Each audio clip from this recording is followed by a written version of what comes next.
আসসালামু আলাইকুম viewers, welcome back to my channel Afroza cooking world. আজকের রেসিপি জলপাইয়ের কুচা আচার।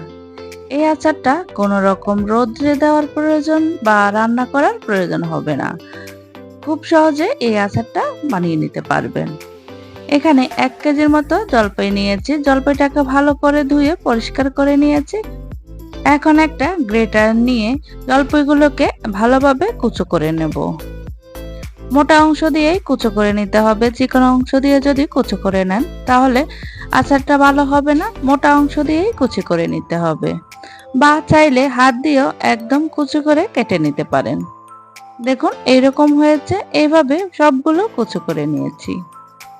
এখানে আমি 1/4 কাপের মতো দিয়েছি চিনি, 1 চা চামচের মতো দিয়েছি লবণ, 1/4 কাপের মতো দিয়েছি ভিনেগার। এখন চিনি আর ভিনেগারটা কুচো জলপাইয়ের সাথে ভালোভাবে মিশিয়ে নেব। মিশানো হয়ে গেলে এখানে অন্যান্য মশলাগুলো দিয়ে দেব। 1/2 চা চামচ বিট লবণ, 1/4 কাপের মতো কাসুন্দি। কাসুন্দির পরিবর্তে এখানে আপনারা সরিষা বেটেও দিতে পারেন। এখানে 1/2 টেবিল চামচের মতো দিয়েছি চিলি ফ্লেক্স। আর আগে থেকে একটা আচারের মশলা রেডি করে রেখেছি, তাই দিয়েছি 1 টেবিল চামচের মতো। আর সরিষার তেল দিয়েছি 1/4 কাপের মতো।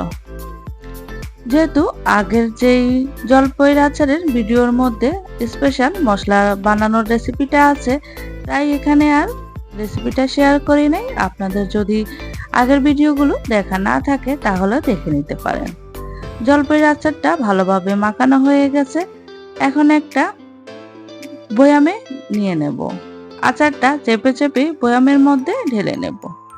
এখন তেল হালকা গরম করে তেলটা যখন ঠান্ডা হয়েছে তখন আচারের মধ্যে দিয়ে দিয়েছি।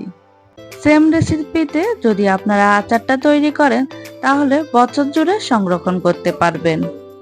আশা করছি রেসিপিটি আপনাদের ভালো লেগেছে। ভালো লাগলে প্লিজ আমার চ্যানেলটিকে সাবস্ক্রাইব করবেন আর একটা লাইক দিয়ে দেবেন। ভালো থাকবেন সবাই। আল্লাহ হাফেজ।